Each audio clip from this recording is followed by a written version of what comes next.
Izar's spacecraft slammed into Earth's atmosphere, hurtling towards the dense forests of Oregon. The NASAT female had never imagined her first encounter with humans would involve crashing onto their planet.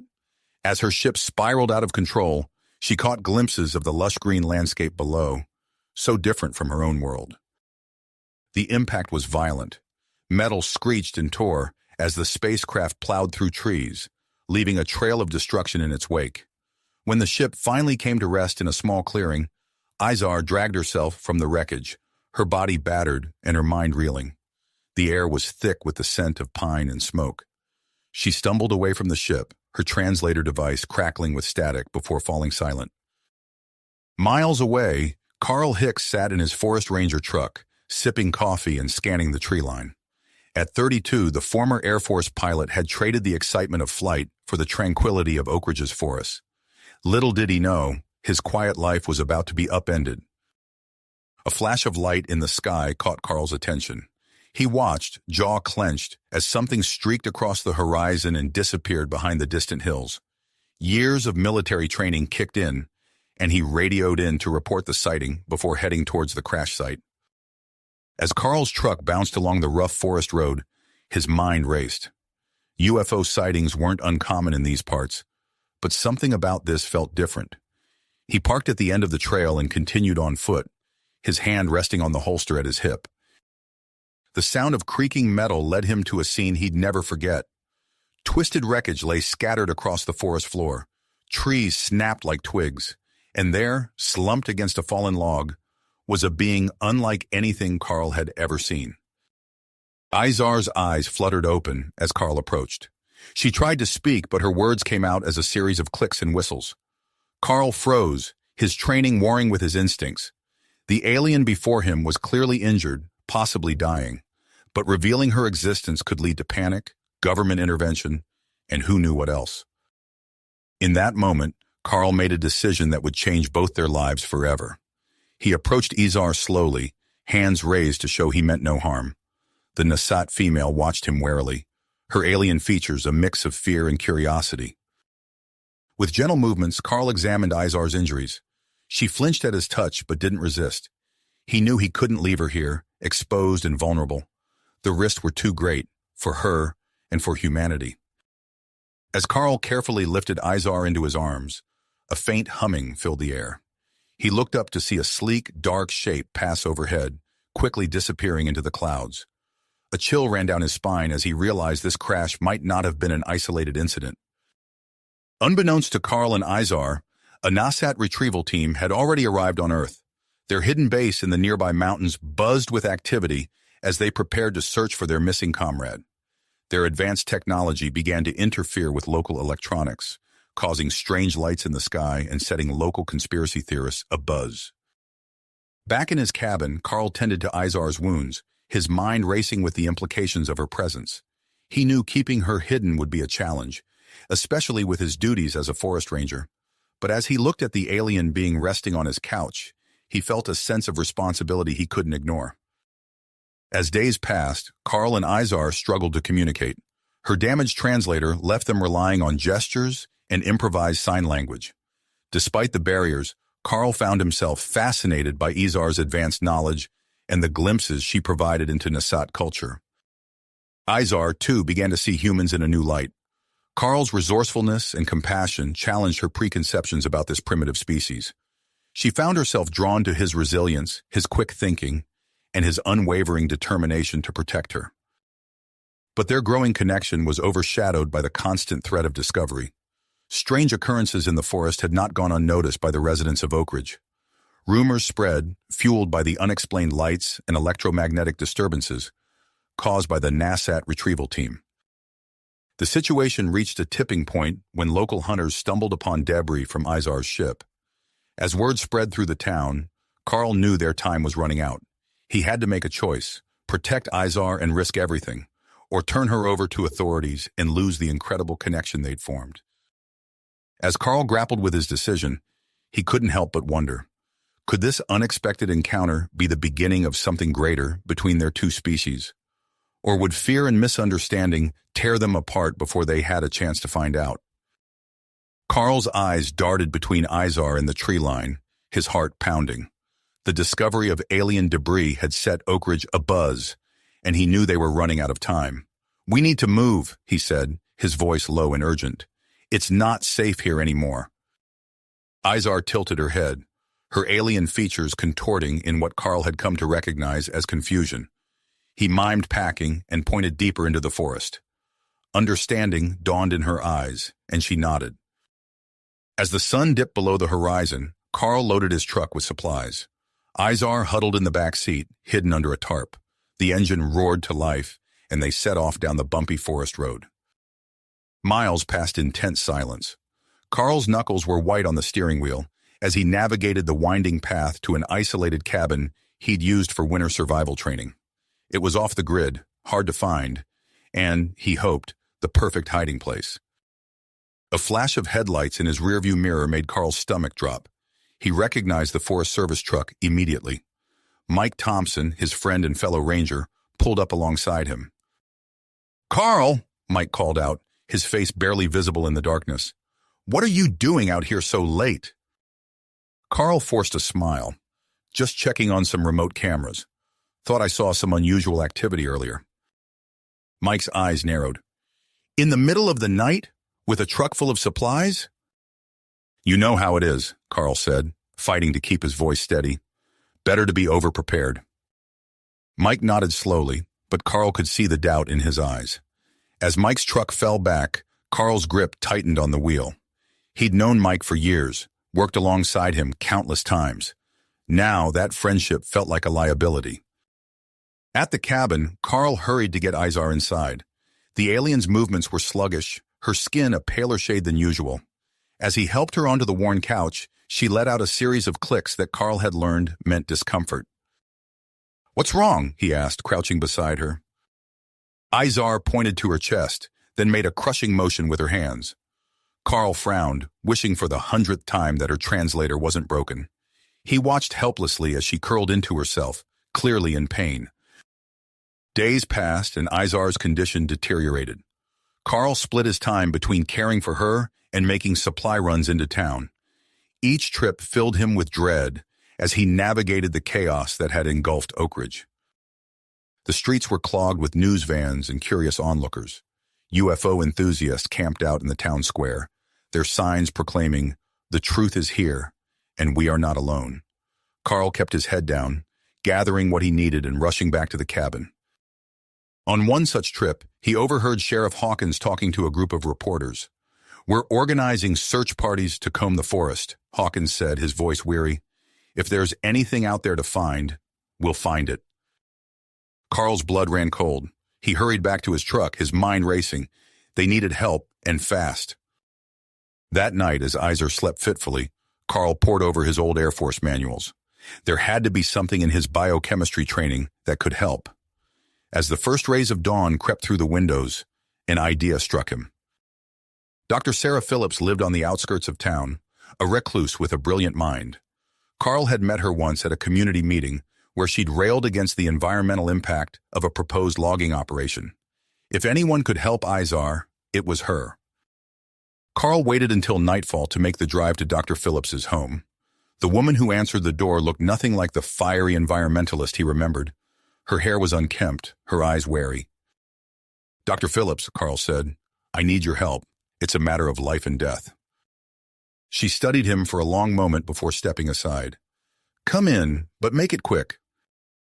Carl laid out the situation, careful to omit any identifying details about Izar or her location.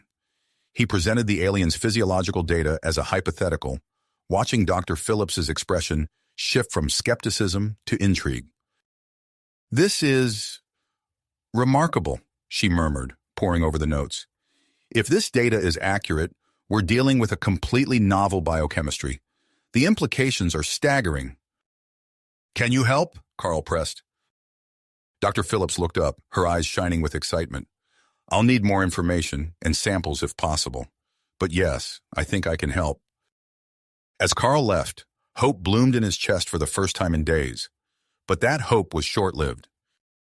Back at the cabin, he found Izar hunched over a pile of electronic components. She dismantled her ship's communication device. Its inner workings spread across the floor. "What are you doing?" Carl asked, alarmed. Izar gestured to the device, then pointed to the sky. Her meaning was clear. She was trying to contact her people. Before Carl could stop her, Izar activated the repaired device. It hummed to life, emitting a soft blue glow. For a moment, nothing happened.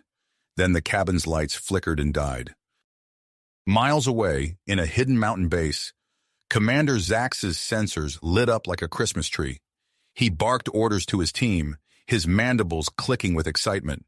"We've found her. Prepare for retrieval." In Oak Ridge, the power grid failed spectacularly. Transformers exploded in showers of sparks, plunging the town into darkness. In the ensuing chaos, no one noticed the sleek, dark shapes that slipped through the night sky, converging on a remote cabin deep in the forest. Carl stared out the window, his heart sinking as he saw the distant lights of approaching vehicles. Time had run out. He turned to Izar, whose eyes reflected the same mix of fear and resignation he felt. Whatever came next, they would face it together.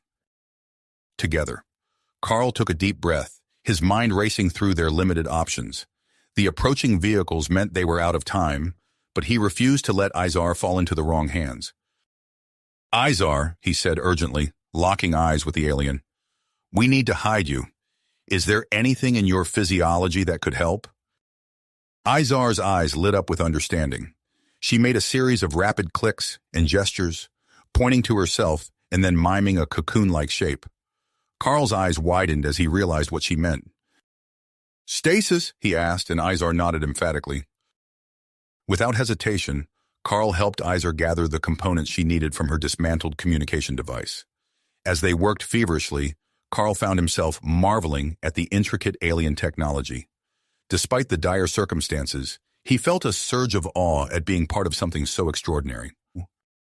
Izar's movements became more urgent as the sound of engines grew louder. She attached the final piece to a small, disc-like object and held it against her chest. Her eyes met Carl's, and in that moment, he felt a connection deeper than words could express. "I'll protect you," Carl promised, his voice thick with emotion. "Whatever happens, I'll find a way to bring you back safely." Izar reached out, her alien fingers brushing Carl's cheek in a gesture that needed no translation. Then she activated the device. A soft hum filled the air, and Izar's body began to glow with a pulsating blue light. The energy field expanded, enveloping her completely. Carl watched in amazement as Izar's form seemed to blur and fade, becoming semi-transparent within the shimmering cocoon. Just as the stasis field stabilized, the cabin door burst open. Commander Zax stormed in, flanked by his NASAT task force, their alien weapons trained on Carl. The commander's mandibles clicked furiously as he took in the scene. "Step away from the stasis pod, human," Zax ordered, his voice a harsh series of clicks and whistles, translated by a device on his uniform. Carl raised his hand slowly, years of military training kicking in. "I'm not your enemy," he said calmly, despite his racing heart.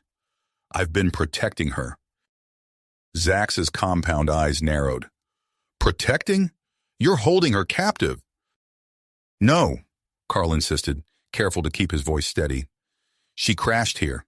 I found her injured and brought her to safety. She initiated the stasis process herself when we detected your approach." Before Zax could respond, the sound of more vehicles approaching filled the air. Carl's stomach dropped as he recognized the familiar rumble of Sheriff Hawkins's SUV. "Listen," Carl said urgently, "more humans are coming. If you want to protect Izar and keep your presence a secret, we need to work together." Zax hesitated, his alien features unreadable to Carl. The tense silence was broken by the sound of car doors slamming and voices outside. "Carl?" Sheriff Hawkins called out. "We know you're in there. Come out with your hands up." Carl locked eyes with Zax. "Please," he said quietly, "let me handle this. I can prevent this situation from escalating." After a long moment, Zax lowered his weapon slightly. "Proceed," he said, "but know that any attempt at deception will be met with swift action." Carl nodded and moved slowly towards the door. He opened it to find Sheriff Hawkins, Mike Thompson, and several other officers with their weapons drawn. "Easy, Sheriff," Carl said, keeping his hands visible. "There's a situation here that requires discretion and open-mindedness." Hawkins frowned. "Carl, what the hell is going on? We've got reports of strange lights, power outages, and now you're holed up out here acting suspicious." "I know this is going to sound crazy," Carl began, "but we're not alone. There are visitors here from another world, and they're not hostile. If you come inside, I can explain everything." Hawkins exchanged a skeptical look with Mike. "You better not be playing games, Hicks," he warned as he cautiously approached the cabin.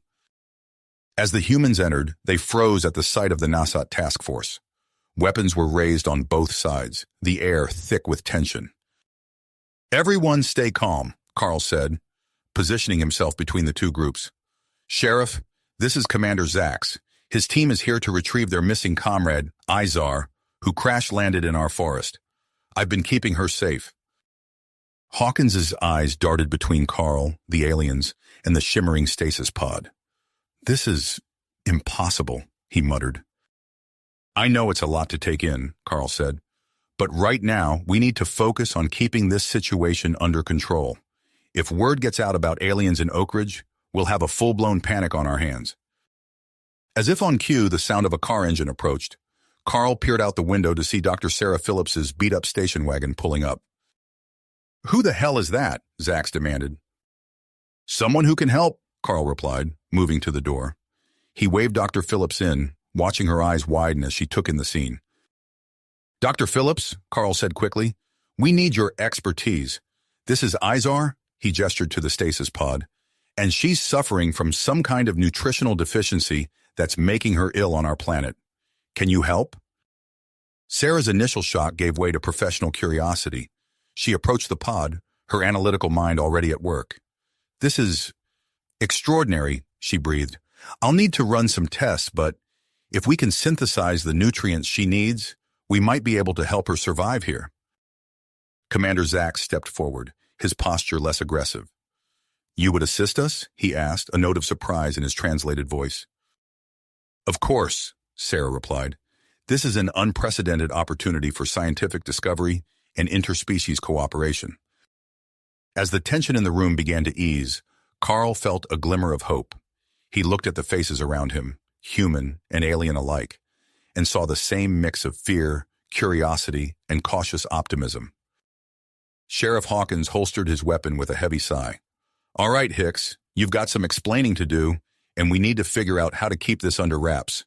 Thompson," he turned to Mike, "I'm assigning you to work with Carl and our guests. Use your ranger skills to keep this area secure." As the unlikely alliance began to take shape, Carl's gaze drifted to the stasis pod. Through the shimmering field, he could just make out Izar's peaceful form. He placed a hand on the pod's surface, feeling the hum of alien technology beneath his palm. "We'll figure this out," he whispered, more to himself than to Izar. "Somehow, we'll find a way to bring you back safely." The cabin buzzed with activity as humans and Nasats cautiously began to work together. Outside, the first rays of dawn broke over the forest, heralding the start of a new day, and perhaps, Carl thought, the dawn of a new era for both their species. Species. Outside, the first light of dawn painted the sky in soft hues, a stark contrast to the tension that filled the cabin. Dr. Sarah Phillips stood over a makeshift workbench, her brow furrowed in concentration as she prepared the prototype nutrient for Izar. The air was thick with anticipation, each person acutely aware of the gravity of the moment. Carl paced near Izar's stasis field, his eyes never leaving the shimmering cocoon that held his alien friend. Commander Zax and his Nasat team huddled around their equipment, clicking and chirping in their native language as they monitored the process. Sheriff Hawkins stationed himself by the window, his weathered face a mask of concern as he kept watch. Mike Thompson prowled the perimeter, his ranger instincts on high alert for any sign of unwanted visitors. "It's ready," Dr. Phillips announced, her voice cutting through the tense silence. She approached the stasis field with a device that looked like a cross between a syringe and a small satellite dish. Carl's heart raced as he watched Dr. Phillips carefully position the device against the energy barrier. "Be careful," he whispered, more to himself than anyone else.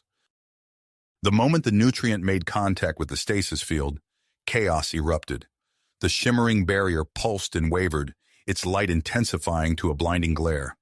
Alarms blared from the NASA equipment, filling the cabin with a cacophony of alien sounds.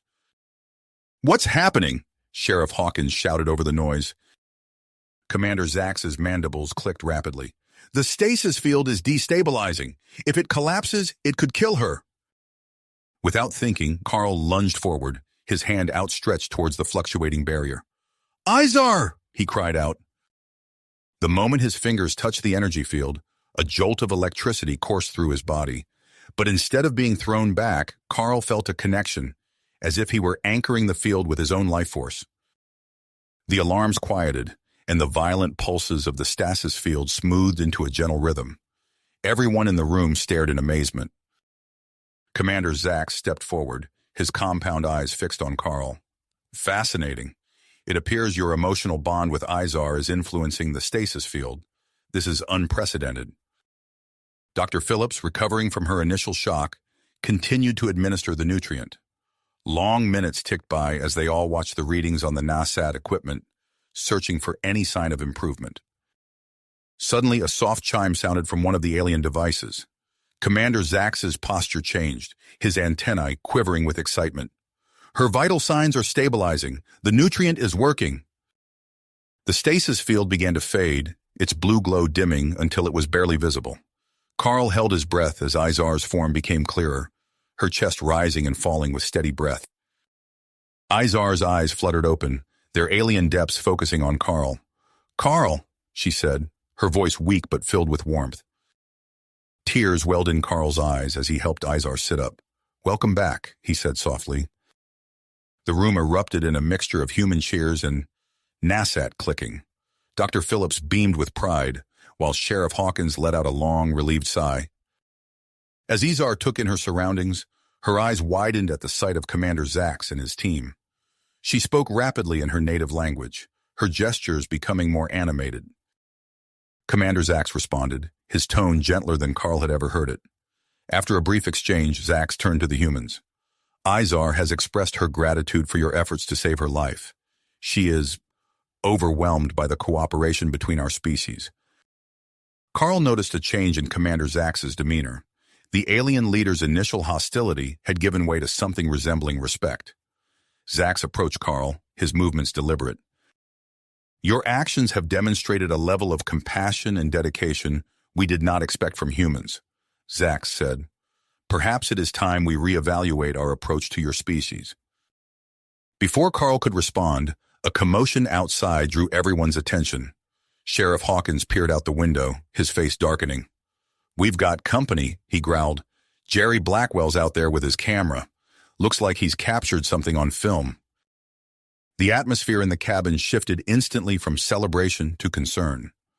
Carl looked at Izar, then at Commander Zax, understanding the implications. Their secret was at risk of exposure. "We need to contain this," Sheriff Hawkins said, already moving towards the door. "Thompson, you're with me. We'll handle Blackwell." As Hawkins and Thompson left to deal with the amateur UFO investigator, Commander Zax made a decision that would change everything. He activated a communication device on his uniform, speaking rapidly in his native language. "I'm contacting my superiors," Zax announced to the room. "I'm recommending we establish official first contact with Earth.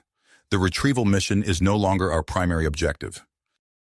Carl felt a mix of excitement and apprehension at this news.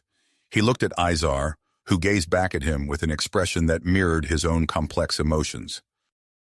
As the gravity of the situation settled over them, Carl realized that their lives, and potentially the course of human history, had irrevocably changed. The bond he shared with Izar, once a secret kept in the depths of the forest, was now at the center of a cosmic, diplomatic endeavor. Outside, the sun climbed higher in the sky, casting long shadows through the cabin windows. Carl took Izar's hand, marveling at the alien texture of her skin against his. Whatever challenges lay ahead, he knew they would face them together. Commander Zax finished his communication and turned to address the group. "My superiors are intrigued by the potential for peaceful interaction with humans. They've authorized me to begin preliminary diplomatic discussions." Dr. Phillips, who had been quietly monitoring Izar's vital signs, spoke up. This is an unprecedented opportunity for scientific exchange. The medical implications alone are staggering. As the group began to discuss the immediate steps needed to manage this new reality, a convoy of black SUVs could be seen approaching the cabin. Agent Marcus Harding had arrived, bringing with him the full weight of government interest in the Nasat presence. Carl squeezed Izar's hand, sensing the new challenges that awaited them. The story of their unlikely connection was not nearly finished. In many ways, it was just beginning. As the black SUVs pulled up to the cabin, Carl felt a surge of anxiety. He glanced at Izar, her alien features etched with concern. Agent Marcus Harding stepped out of the lead vehicle, his crisp suit a stark contrast to the rustic surroundings. He surveyed the scene, his eyes narrowing as they fell on Izar. "Mr. Hicks," Harding said, his voice clipped, "I see the reports were accurate. We have a lot to discuss." The next few hours passed in a blur of debriefings and tense negotiations. As dawn broke, Carl found himself sitting next to Izar in a hastily arranged press conference outside the Oak Ridge Town Hall. Camera flashes popped like strobe lights, and a sea of microphones pointed towards them. Carl's palms were slick with sweat as he leaned towards the microphone. "Good morning," he began, his voice wavering slightly. "We're here today to announce something unprecedented in human history." He turned to Izar, their eyes meeting. In that moment, all his doubts melted away. "Izar and I are in a relationship. We believe our bond can serve as a symbol of cooperation between our species." The crowd erupted into chaos. Reporters shouted questions, their voices blending into an incomprehensible roar. From the back of the crowd, Carl spotted Jerry Blackwell, his face contorted with anger, as he waved a hastily made sign reading, "Humans only?" Commander Zax stepped forward, his mandibles clicking rapidly as he addressed the crowd through a translator. "The Nasat High Council has authorized preliminary diplomatic discussions with Earth. We see great potential in our species' shared future." As the press conference continued, Dr. Sarah Phillips took the podium. She cleared her throat, her scientific demeanor a stark contrast to the frenzy around her. "I've conducted extensive research on human Nasat biology," she announced. "My findings indicate that interspecies reproduction is theoretically possible." The crowd fell silent for a moment before erupting into an even louder uproar. Carl felt Izar's hand tighten around his. "We've decided to start a family," Carl said, his voice steady despite the butterflies in his stomach. "We know this decision will be controversial, but we believe it's an important step towards true integration." The announcement sent shockwaves through both human and Nasat communities. Over the next few days, Oak Ridge became the center of a global media storm. News vans clogged the streets, and helicopters buzzed overhead. Sheriff Hawkins and his deputies worked around the clock to maintain order. Carl and Izar found themselves sequestered in a secure facility provided by Agent Harding's agency. The stark white walls and constant surveillance were a far cry from the cozy cabin where their relationship had blossomed. Dr. Phillips led a team of researchers in conducting a battery of tests on the couple. Blood draws, genetic analysis, and psychological evaluations became their new routine. One evening, as they lay on separate examination tables, Carl reached out and took Izar's hand. "Are you okay?" he asked softly. Izar's multifaceted eyes seemed to shimmer with emotion. "I am uncertain," she admitted. "The attention from your species is overwhelming. And my own people." She trailed off, her antennae drooping slightly. Carl understood her unspoken concerns. He had seen the reports of Nasat protesters demanding Izar's return, claiming she had been corrupted by human influence. Their conversation was interrupted by the arrival of Agent Harding. His face was grim as he addressed them. "We've received some concerning intelligence," he said. "There's a faction within the government pushing for more aggressive research into Nasat technology. They see your situation as an opportunity." Carl sat up, alarm bells ringing in his head. "What kind of research?" Harding's expression darkened. "The kind that could lead to weapons." As the agent continued to brief them, Carl's mind raced. He caught Izar's eye, seeing his own unease reflected there. They both realized that their decision to go public had set in motion events far beyond their control.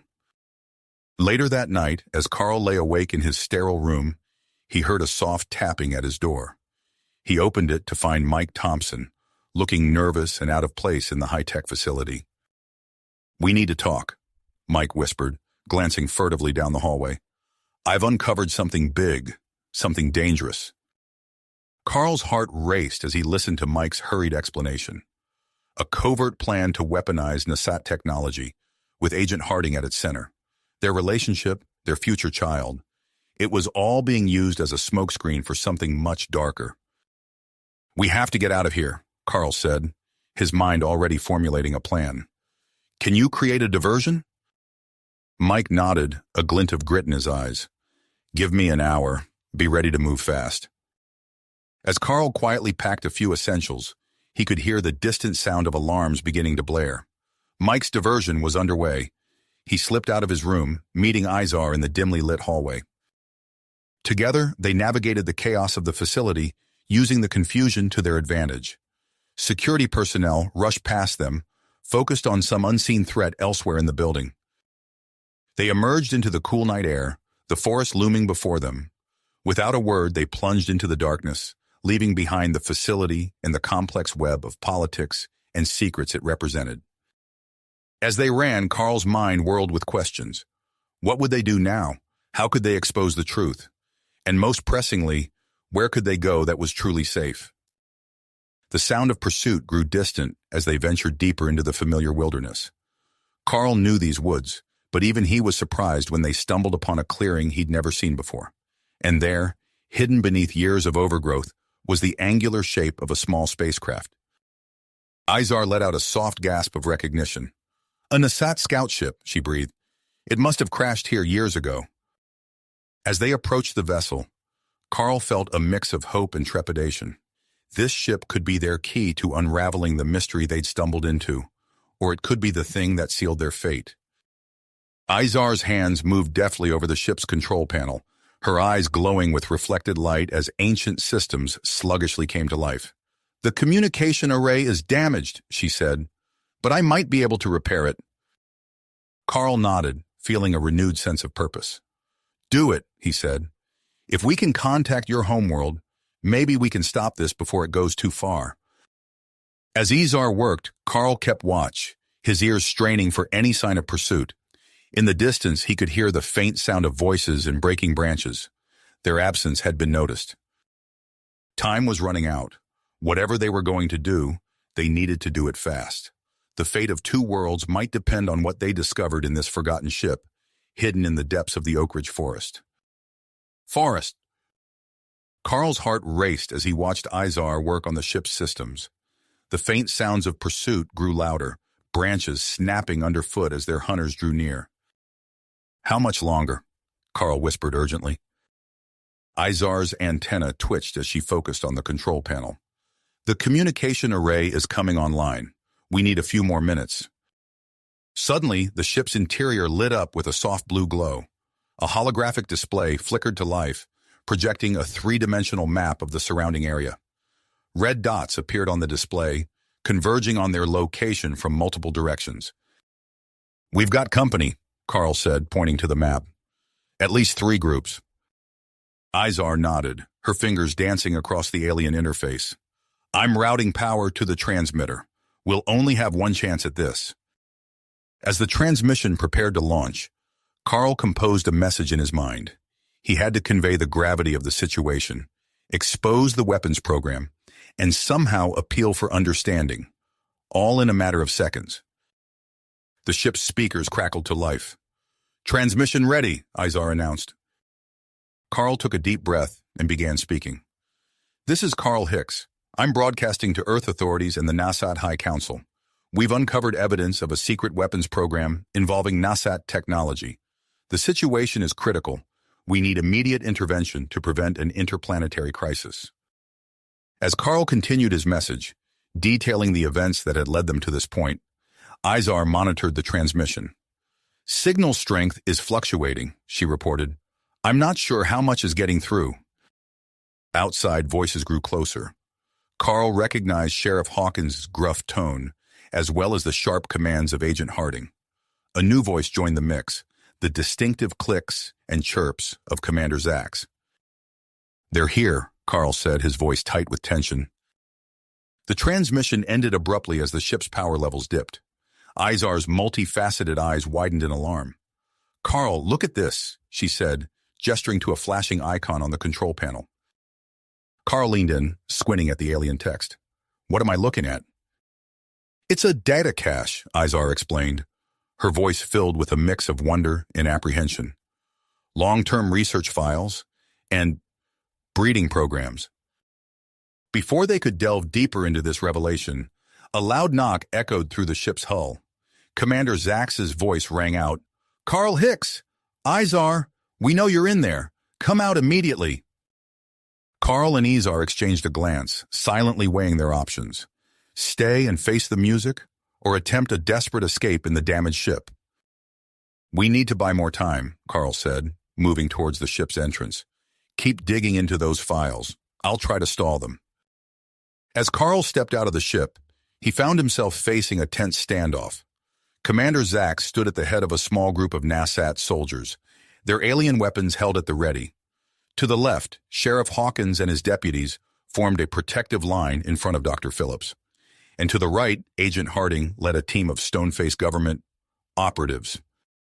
"Mr. Hicks," Harding called out, his voice cold, "you're in possession of classified information. Surrender now and we can dedication this peacefully." Sheriff Hawkins stepped forward, his weathered face etched with concern. "Carl, son, whatever's going on here, we can work it out. Just come on down and let's talk." Commander Zax's mandibles clicked rapidly as he addressed Carl. "Your actions have put both our species at risk. We must contain this situation before it escalates further." Carl raised his hands, trying to project calm. "Everyone, please, there's more going on here than you realize. We've uncovered information that changes everything." Inside the ship, Izar worked frantically to decrypt the data files. As she sifted through years of research, her body suddenly seized with a wave of nausea. She stumbled, catching herself on the control panel. "Carl!" she called out weakly. Her cry caught everyone's attention. Dr. Phillips pushed past the deputies, her medical instincts taking over. "Let me through," she insisted. "She needs help." As the doctor rushed to Izar's aid, the standoff outside the ship momentarily forgotten, Carl felt a ray of hope. This moment of shared concern might be the key to bridging the divide between all parties. Dr. Phillips emerged from the ship, her face grave. "She's experiencing some kind of physical distress. I need my medical kit now." As the various groups scrambled to assist, Carl's mind raced. The breeding program files, Izar's sudden illness. Could it be possible? The implications were staggering. Agent Harding, seeing the situation slipping from his control, made a last-ditch effort to assert authority. "This changes nothing," he barked. "The security of our nation is at stake. We're taking them into custody." But his words fell on deaf ears as humans and Nasats alike worked together to stabilize Izar's condition. In that moment of cooperation, the boundaries between species seemed to blur.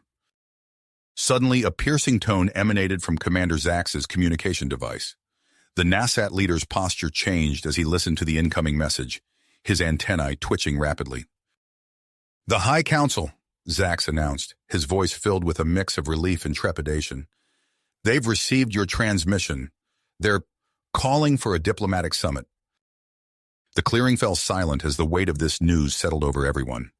Agent Harding's face paled as he realized the shifting political landscape. Carl, seeing an opportunity, stepped forward. "This is bigger than all of us," he said, his voice steady. "What happens next will shape the future of both our species. We need to work together." As if in response to his words, the repaired Nasat scout ship hummed to life behind him, its systems now fully operational.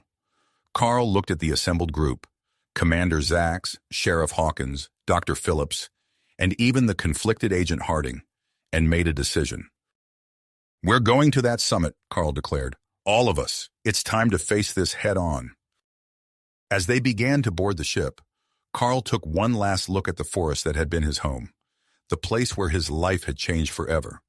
Whatever lay ahead, he knew that the journey was a long way to go. With Izar by his side and this unlikely group of allies, they were about to embark on the most important mission of their lives. The ship's engines ignited, lifting them off the ground and into the uncertain future that awaited them all. The Nasat scout ship streaked through the night sky, its hull glowing faintly as it cut through the atmosphere. Inside, Carl gripped the edge of his seat, his fist clenched. The gentle hum of the engines did little to calm his nerves as he glanced around at the unlikely group of passengers. Commander Zack stood near the cockpit, his antennae twitching as he monitored the ship's systems. Sheriff Hawkins sat silently, his weathered face a mask of concentration. Dr. Phillips hovered near Izar, who lay on a makeshift medical cot, her eyes closed but her chest rising and falling steadily. "ETA to the summit location?" Carl asked, breaking the tense silence. Commander Zax clicked his mandibles before responding. "Approximately 2 hours, assuming current speed and trajectory." As if in response to the commander's words, the ship suddenly lurched. A high-pitched whine filled the cabin as warning lights flashed across the control panel. "What's happening?" Sheriff Hawkins called out, holding onto his armrest. Commander Zax's fingers danced across the controls. "We've hit some kind of atmospheric disturbance. The ship's systems are—" Another violent shake cut him off. The ship pitched to the side, sending loose items clattering across the floor. Dr. Phillips braced herself against the wall, trying to keep Izar stable on the cot. Carl unbuckled his harness and made his way to the cockpit, stumbling as the turbulence intensified. "Can we stabilize?" Commander Zax's multifaceted eyes reflected the flashing warning lights. "Negative. Multiple systems are failing. We need to land immediately." Through the view screen, Carl could see the dark expanse of the Pacific Ocean below, punctuated by the occasional flicker of lightning. "There's nothing but water out there," he said, his voice tight with tension. "Wait," Sheriff Hawkins called out, pointing to a dark shape on the horizon. "Is that land?" Commander Zax adjusted their course, aiming for the distant island. The ship groaned in protest, engines sputtering as they fought against the turbulence. "Brace for impact," Commander Zax shouted as the island loomed larger in the view screen. The ship skimmed over treetops, branches scraping against the hull with a teeth-rattling screech. It slammed into the ground, skidding across the sandy beach before coming to a shuddering stop at the edge of the tree line. For a moment, silence reigned. Then the hiss of depressurizing systems filled the air as emergency lights flickered on. "Everyone okay?" Carl called out, pushing himself up from the floor. A chorus of groans and affirmatives answered him. Dr. Phillips was already checking on Izar, who had been jostled but appeared unharmed. "We need to evacuate," Commander Zax said, his voice steady despite the situation. "The ship's power core is unstable." They worked quickly to gather essential supplies and exit the damaged vessel. As they stepped onto the beach, the cool night air filled with the scent of salt and vegetation, Carl couldn't help but feel a twinge of irony. They had escaped one form of confinement, only to find themselves stranded on an isolated island. Sheriff Hawkins took charge of setting up a temporary camp, his years of outdoor experience proving invaluable. Dr. Phillips focused on creating a comfortable space for Izar, using salvaged materials from the ship to construct a shelter. As dawn broke, casting a pink glow across the beach, Carl found himself standing next to Commander Zax, surveying their makeshift encampment. "We need to get off this island," Carl said, his voice low. "The summit—" "We'll have to wait," Commander Zax interrupted, his antennae twitching with agitation. "Our priority now is survival and repair." A soft groan from Izar's shelter drew their attention. Dr. Phillips emerged, her face etched with concern. "Carl, Commander," she called out, "you need to see this." They hurried over to find Izar curled on her side, her face contorted in pain. Dr. Phillips knelt beside her, a makeshift scanner cobbled together from ship parts in her hand. "I've confirmed it," Dr. Phillips said, her voice a mix of awe and apprehension. "Izar is pregnant, and from what I can tell, the fetus is hybrid." Carl felt the world tilt beneath his feet. He reached out to steady himself against a nearby tree, its rough bark grounding him in reality. A human NASAT child? Commander Zax clicked, his usual composure slipping. That's unprecedented. And potentially dangerous, Dr. Phillips added. We need proper medical facilities to monitor this pregnancy. The biology involved is completely unknown. Carl knelt beside Izar, taking her hand in his. Her skin felt cool and slightly textured, so alien, yet so familiar. We'll figure this out, he said softly, trying to inject confidence into his voice. Together. Sheriff Hawkins approached the group, his expression grim. We've got another problem, he said. I've scouted the beach. There's no sign of any other inhabitants, current or recent. We're on our own out here. Commander Zax's antennae twitched rapidly as he processed this information. We need to establish long-term survival protocols and begin repairs on the ship immediately. As the group dispersed to tackle their new challenges, Carl remained by Izar's side. He watched the gentle rise and fall of her chest, his mind racing with thoughts of the future.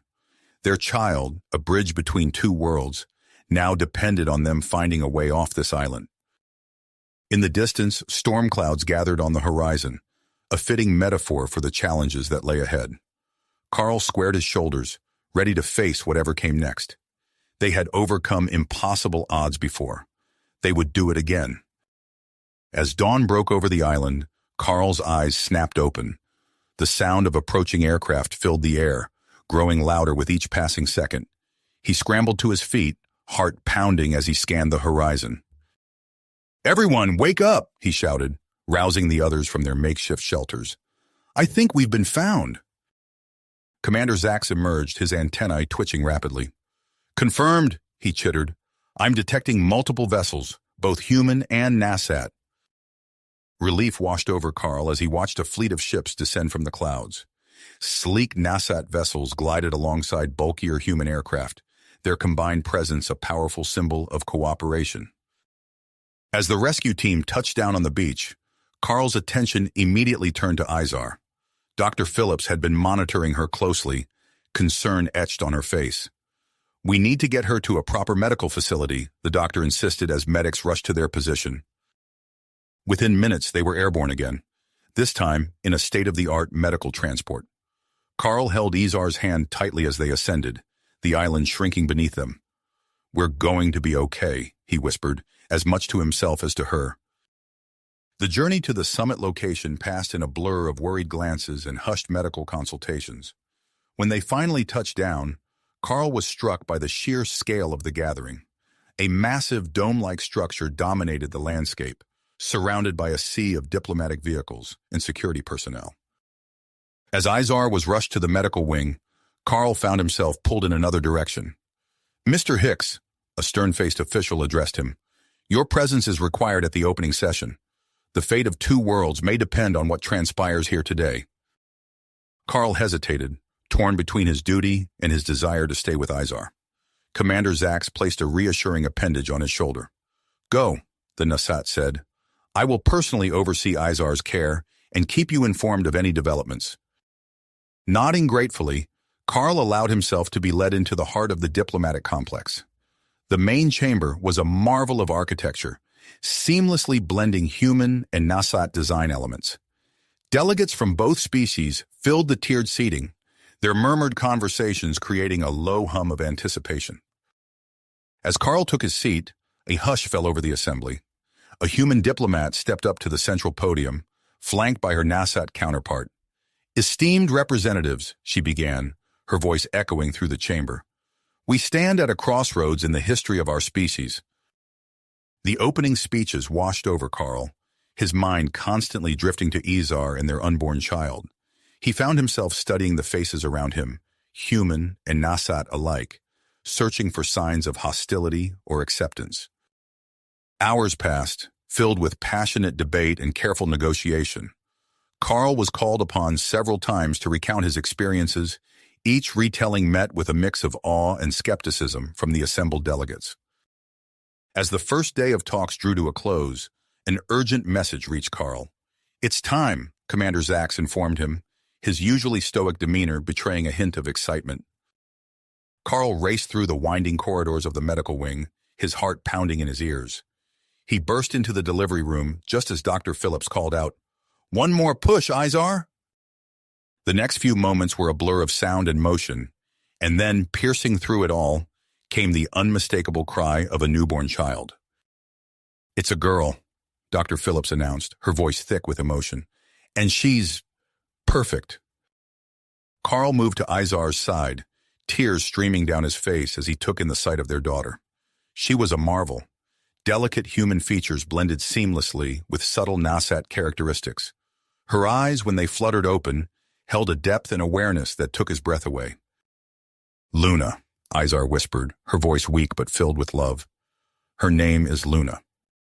As Carl cradled Luna in his arms, he became aware of a commotion outside the room. Commander Zax entered, followed by a small group of human and Nasat officials. "Word of the birth has spread," the Nasat explained. "The summit is in recess. Everyone is eager to see the child that bridges our two worlds." Carl looked down at Luna, then at Izar, seeking her approval. She nodded, a tired smile on her face. "Let them see," she said. "Let them understand what's possible." As Carl stepped into the hallway, Luna held securely in his arms. A hush fell over the gathered crowd. Human and Nasat alike leaned in, their expressions a mix of curiosity, wonder, and in some cases, lingering apprehension. "I present to you Luna," Carl announced, his voice steady despite the weight of the moment. "Daughter of Earth and the stars, living proof that our species are not so different after all." A Nasat scientist moved closer, her antennae quivering with barely held back excitement. "Extraordinary," she chittered. "The genetic compatibility, the implications for our understanding of xenobiology." "She's more than a scientific marvel," Carl interjected gently. "She's a symbol of what we can achieve together, a glimpse of the future we could build." As if in response to her father's words, Luna opened her eyes fully. She gazed out at the assembled crowd, her wide-eyed innocence seeming to cut through the layers of political complexity and scientific curiosity. A human diplomat stepped forward, his weathered face softening as he looked at the child. "We came here to debate the future of our species," he said, his voice carrying through the hushed corridor. "But perhaps the answer has already arrived." Commander Zax clicked his mandibles in agreement. This child represents a new path forward, one of cooperation, understanding, and shared discovery. As Carl stood there, holding Luna before the eyes of two worlds, he felt a profound shift in the atmosphere. The tension that had permeated the summit began to dissolve, replaced by a cautious optimism. "The talks will resume shortly," an aide announced, breaking the spell. "Mr. Hicks, your presence will be required." Carl nodded, reluctantly handing Luna back to a nurse. He cast one last look at his daughter, marveling at how something so small could have such an enormous impact. As he made his way back to the main chamber, Carl's mind raced with the possibilities that now lay before them. The summit, which had begun under a cloud of suspicion and fear, now held the potential for something truly revolutionary. The doors to the chamber swung open, and Carl stepped inside, ready to help shape the new future that Luna's birth had suddenly made possible. You have reached the end of the story. If you enjoyed this story and want to support us, please leave a like and subscribe to our channel, and for every comment that says 88, I will heart every single one of them. Thank you for your time.